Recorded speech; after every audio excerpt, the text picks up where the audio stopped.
बिस्मिल्लाहिर्रहमानिर्रहीम अस्सलामुअलैकुम दोस्तों, मैं डॉक्टर अयूब और आज मैं आपसे बात करूंगा हाई ब्लड प्रेशर के मुतालिक। मैं आपको बताऊंगा हाई ब्लड प्रेशर क्या होता है, इसके काजेस क्या होते हैं, इसके सिम्टम्स क्या होते हैं और फिर मैं आपको बताऊंगा इसके लिए बेस्ट होम्योपैथिक ट्रीटमेंट। लेकिन ये जानने से पहले मेरी आप लोगों से रिक्वेस्ट है, अगर आप मेरे चैनल पर नए हैं तो मेरे चैनल को सब्सक्राइब कर लीजिए, साथ में लगे बेल आइकन को प्रेस कर लीजिए ताकि जब भी मैं कोई नई वीडियो अपलोड करूं तो आप उसको सबसे पहले देख पाए। तो चलिए अब हम बात कर लेते हैं ब्लड प्रेशर की। तो जब हमारा हार्ट पंप करता है तो उससे एक प्रेशर क्रिएट होता है और उस प्रेशर से आर्टरीज के ज़रिए से हमारा ब्लड पूरी बॉडी में पहुंचता है और फिर जब हमारा हार्ट सिकुड़ता है तो फिर वेन्स के ज़रिए से यही ब्लड वापस हार्ट की तरफ आता है। तो जब हमारा हार्ट पंप करता है उससे जो प्रेशर क्रिएट होता है उसी प्रेशर को हम ब्लड प्रेशर का नाम देते हैं। ये याद रखिए कि ब्लड प्रेशर को हम टू टाइप्स में डिवाइड करते हैं। फर्स्ट टाइप सिस्टोलिक, जिसे हम ऊपर वाला ब्लड प्रेशर भी कहते हैं, और सेकंड टाइप डायस्टोलिक, जिसे हम नीचे वाला ब्लड प्रेशर भी कहते हैं। अब हम बात कर लेते हैं normal range of blood pressure की।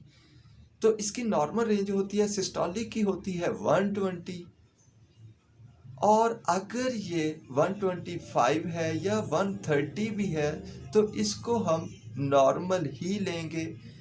और डायस्टोलिक यानी नीचे वाले की नॉर्मल रेंज होती है 80, लेकिन अगर ये 85 भी हो या 90 भी हो तो इसको भी हम नॉर्मल ही लेते हैं। लेकिन अगर ये इससे बढ़ जाए, यानी जो सिस्टोलिक है वो 130 से ऊपर है और डायस्टोलिक 90 से ऊपर है, तो इस कंडीशन को हम हाई ब्लड प्रेशर का नाम देते हैं। आई थिंक आप अच्छे से जान चुके होंगे कि हाई ब्लड प्रेशर क्या होता है। तो चलिए अब हम ये जान लें कि हाई ब्लड प्रेशर होने के काजेस क्या होते हैं। अगर आप सेडेंटरी लाइफ गुजार रहे हैं यानी बहुत ज़्यादा फारिग रहते हैं तो आपको हाई ब्लड प्रेशर का प्रॉब्लम हो सकता है। अगर आप वॉक नहीं करते या कोई जिस्मानी काम नहीं करते तो आपको हाई ब्लड प्रेशर का प्रॉब्लम हो सकता है। अगर आप ओबेस हैं यानी मोटापे का शिकार हैं तो आपको हाई ब्लड प्रेशर का प्रॉब्लम हो सकता है। अगर प्रेगनेंसी हो तो प्रेग्नेंट वूमेन को भी हाई ब्लड प्रेशर का प्रॉब्लम हो सकता है। अगर आपको डायबिटीज़ हो तो डायबिटीज़ की वजह से भी हाई ब्लड प्रेशर का प्रॉब्लम हो सकता है। अगर आप अल्कोहल पीते हैं तो उसकी वजह से भी हाई ब्लड प्रेशर का प्रॉब्लम हो सकता है। और अगर आप नमक का इस्तेमाल बहुत ज़्यादा करते हैं तो उसकी वजह से भी हाई ब्लड प्रेशर का प्रॉब्लम हो सकता है। ये मैंने आपको कुछ काजेज़ बता दिए हैं। तो चलिए अब हम बात कर लेते हैं सिम्टम्स की, यानी अगर किसी का ब्लड प्रेशर हाई हो तो उसमें कौन कौन सी अलामत पाई जाएंगी। तो अगर किसी का ब्लड प्रेशर हाई हो तो उसको चेस्ट पेन हो सकता है, यानी सीने में दर्द हो सकता है। डिफ़िकल्टी ब्रीथिंग यानी सांस में तंगी का एहसास हो सकता है। इरेगुलर हार्ट बीट यानी धड़कन जो है वो बेकायदा हो सकती है। इसके साथ ही स्वेटिंग यानी पसीने आना शुरू हो सकते हैं। और एंग्जाइटी यानी घबराहट हो सकती है। सीवियर हेडेक, सर में शदीद दर्द हो सकता है। वीकनेस यानी कमज़ोरी हो सकती है। तो ये थे इसके कुछ सिम्टम्स। अब मैं आपको बताता हूँ हाई ब्लड प्रेशर के लिए बेस्ट होम्योपैथिक ट्रीटमेंट, जिसके इस्तेमाल से फौरी से भी पहले आपका हाई ब्लड प्रेशर का प्रॉब्लम इंशाल्लाह ठीक हो जाएगा। इसकी सबसे पहली और बहुत ही इफ़ेक्टिव मेडिसिन है क्रेटिगस मदर टिंचर। क्रेटिगस मदर टिंचर अगर आपका ब्लड प्रेशर हाई हो तो उसको नॉर्मल रेंज में लाने के लिए बहुत ही इफ़ेक्टिव मेडिसिन है। अगर आपका ब्लड प्रेशर लो भी हो तो फिर भी उसको नॉर्मल रेंज में लाने के लिए ये बहुत ही इफ़ेक्टिव मेडिसिन है। सेकंड मेडिसिन की बात करें तो वो है rauwolfia mother tincture. Rauwolfia mother tincture high blood pressure के लिए होम्योपैथी की बहुत ही इफ़ेक्टिव और मानी हुई मेडिसिन है। अब हम नेक्स्ट मेडिसिन की बात करें तो वो है पैसिफ्लोरा मदर टिंचर।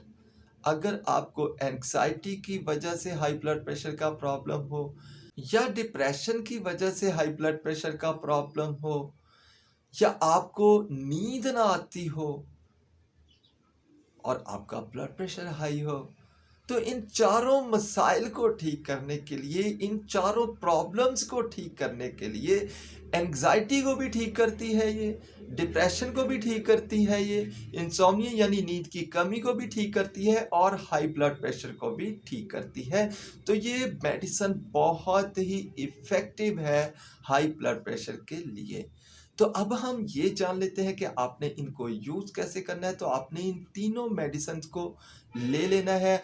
आपने क्रेटिगस को 10 ml लेना है और पैसिफ्लोरा और रॉल्फिया को 5 ml ले लेना है और तीनों मेडिसिन को मिला लेना है और मिलाने के बाद 30 कतरे सुबह, 30 दोपहर, 30 शाम आधे कप पानी में मिलाकर यूज़ करने हैं। ये हाई ब्लड प्रेशर के लिए बहुत ही इफ़ेक्टिव एक होम्योपैथिक कॉम्बिनेशन है। इसके साथ ही एक और होम्योपैथिक कॉम्बिनेशन मैं आपको बताता हूँ, वो भी आपने ज़रूर यूज़ करना है, लेकिन वो पोटेंसीज का है। तो इसमें सबसे पहली पोटेंसी है पैसिफ्लोरा 30, सेकंड है क्रेटिगस 30 और थर्ड है ग्लोनाइन 30। इन तीनों मेडिसिन को आपने बराबर मिकदार में मिला लेना है और मिलाने के बाद आपने 10 कतरे सुबह, 10 दोपहर, 10 शाम, दिन में 3 बार यूज करने। आपने इन दोनों कॉम्बिनेशंस में कम से कम 10 मिनट का गैप जरूर रखना है। यानी अभी आपने जो मदर टिंचर का कॉम्बिनेशन लिया है उसके 10 मिनट बाद आप पोटेंसीज का कॉम्बिनेशन ले लीजिए और उसके 10 मिनट बाद अपना बीपी चेक कर लीजिए। आपका बीपी इंशाल्लाह बिल्कुल नॉर्मल होगा। तो दोस्तों, कैसी लगी ये वीडियो? अगर अच्छी लगी हो तो इसे लाइक, शेयर और मेरे चैनल को सब्सक्राइब करना बिल्कुल मत भूलिएगा। तो आज के लिए इतना ही। इंशाल्लाह मुलाकात होगी नेक्स्ट वीडियो में। तब तक के लिए अल्लाह हाफिज।